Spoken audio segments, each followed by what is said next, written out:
Olá, seja bem-vindo. Vamos continuar o livro Um Manual para a Ascensão. Estamos no capítulo 1, item 1, o espaço. Disse acima que quando pretendo criar algo, começo por projetar um campo receptivo, análogo ao espaço, para cujo interior irradio unidades de energia de acordo com a minha intenção. Esta ordem de espaço é, porém, muito mais elevada do que a do espaço físico onde tu estás. Do ponto de vista terreno, não seria preciso nenhum espaço absoluto. No entanto, ele é tão detalhadamente real para mim, tal como as dimensões de um quarto são para ti. Eu projeto ou imagino este espaço, tal como outros, como eu, estão projetando o espaço tridimensional qual tu vives. Já poderás ter ouvido dizer que o espaço físico nada mais é do que uma forma de pensamento ou a construção de uma ideia. Ora, isto levanta a seguinte pergunta: quem é que tem esse pensamento? Tranquiliza-te, há entidades imensas pensando muito diligentemente o teu espaço tridimensional, mantendo-o com uma claridade e uma concentração que não podem ser descritas. Muitos seres humanos participam nisso através dos seus níveis superiores. O espaço por nós concebido é o mais adequado à energia, tal como uma estrada asfaltada é a mais adequada aos veículos do que um terreno que está por baixo dela, ou tal como um fio metálico conduz melhor a eletricidade do que o ar que se respira. O espaço, portanto, é um campo criado para conduzir a energia.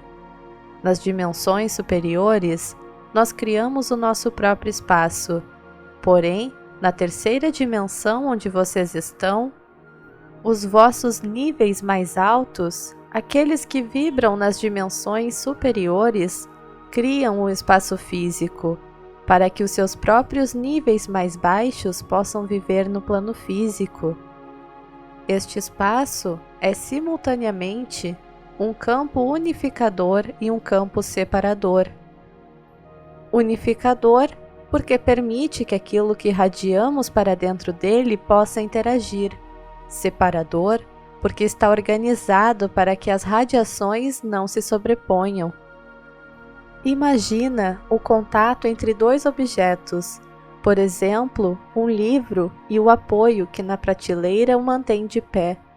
O livro e o apoio não se interpenetram porque o tipo de energia que projetamos mantém os seus campos separados.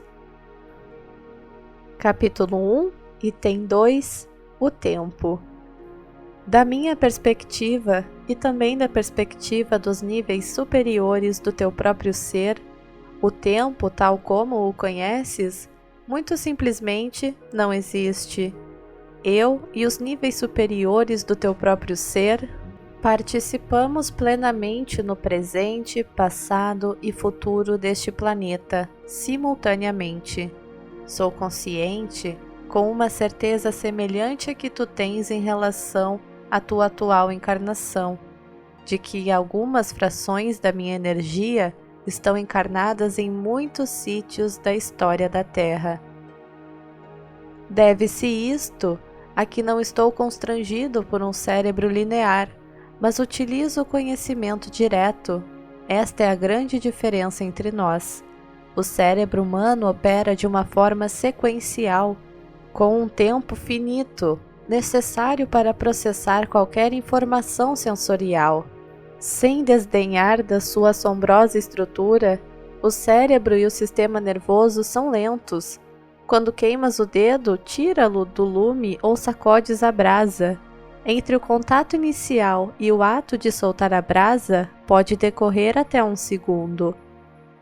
Outros projetos mais complexos, porém, tal como desenhar uma casa ou um sistema por computador, podem ocupar-te durante meses ou anos, devido ao tempo necessário para processar os pensamentos no cérebro.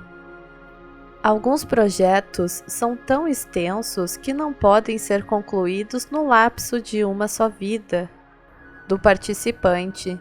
Assim foi criado o conceito da história. Alguém que nasça hoje deve ser informado do que ocorreu no planeta até a data, ou pelo menos de algumas partes selecionadas do que se passou. Algumas pessoas passam toda uma vida registrando as ocorrências e contando-as aos outros.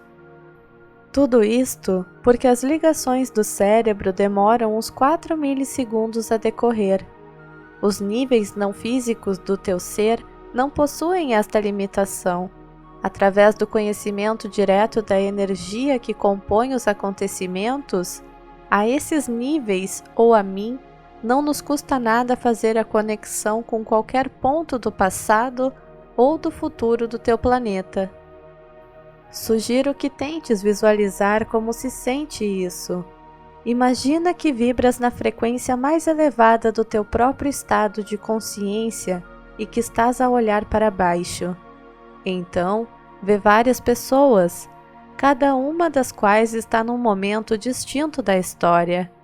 Então, através da simples intenção, podes misturar-te com qualquer delas ou com todas, simultaneamente.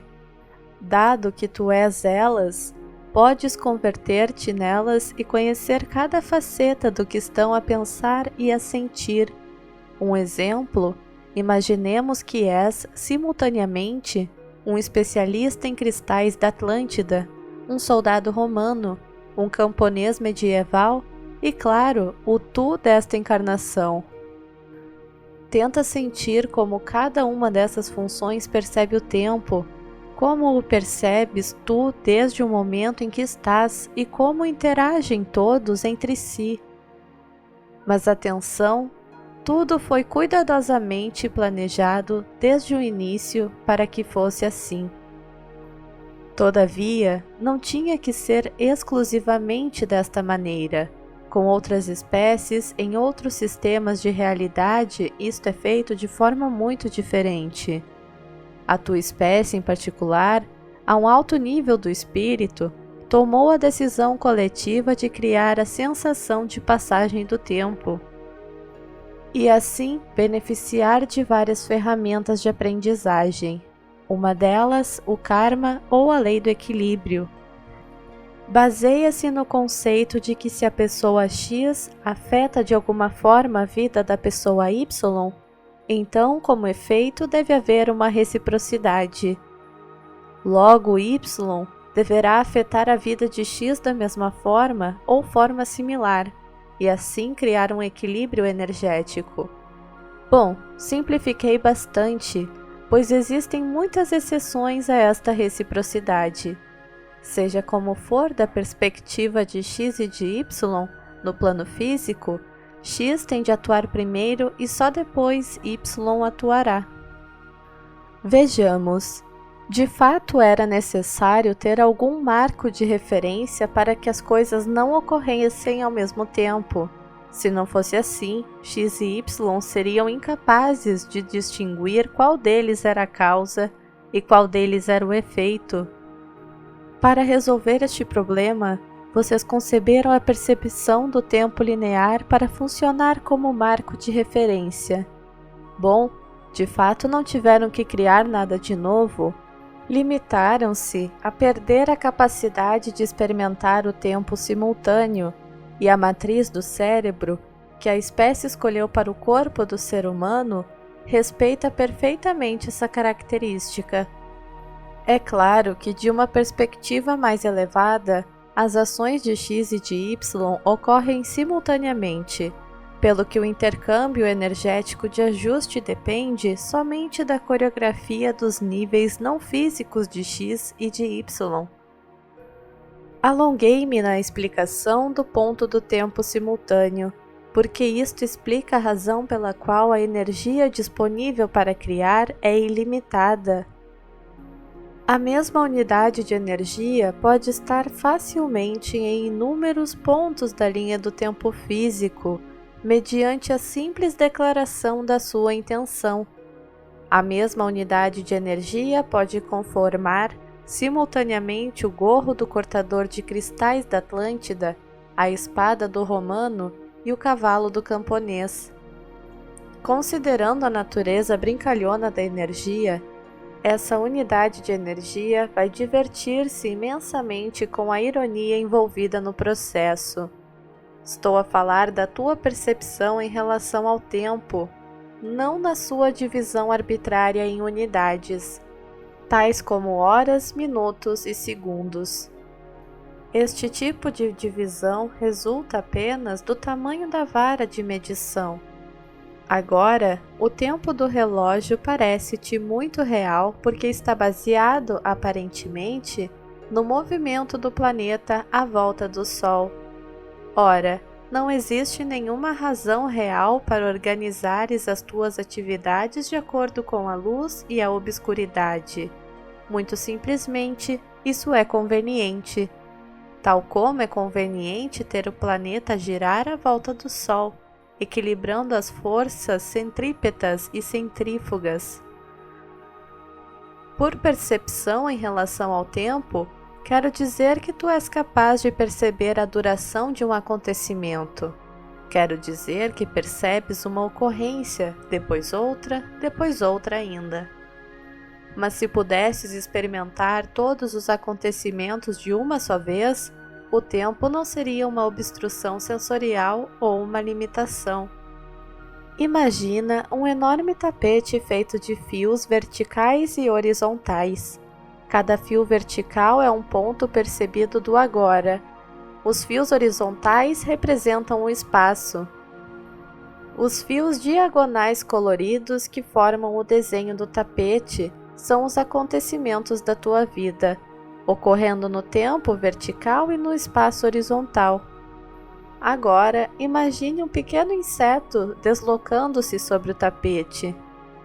Se ele deslocar ao longo de um fio horizontal, o espaço, terá de passar por cima de imensos fios verticais, ou seja, experimentará pontos do agora sucessivamente, mas fica preso num único sítio físico, porque os fios horizontais representam o espaço. Ocasionalmente, ao tropeçar com um fio colorido, experimenta um pedacinho da tua vida. Se subir ao longo de um fio vertical, o tempo, terá de passar por cima de imensos fios horizontais, ou seja, experimentará pontos sucessivos do espaço. Mas fica preso num único momento do tempo, no ponto do agora. Por outras palavras, experimentará tudo o que sucede através do espaço, num único momento. Assim, como está num determinado ponto do tempo, verá fotografias do que sucedeu em muitos pontos do planeta neste determinado instante, incluindo o que se passou na tua vida. Obviamente, se o nosso inseto se tornasse inteligente e decidisse seguir ao longo de um dos milhões de fios diagonais coloridos, experimentaria a vida inteira de uma pessoa. Ora, do vantajoso ponto de vista exterior, tu podes ver o tapete completo, o tempo, o espaço e a tessitura das vidas das pessoas. E se assim o desejares, podes deixar-te cair sobre qualquer ponto da trama e experimentar as suas vidas com elas.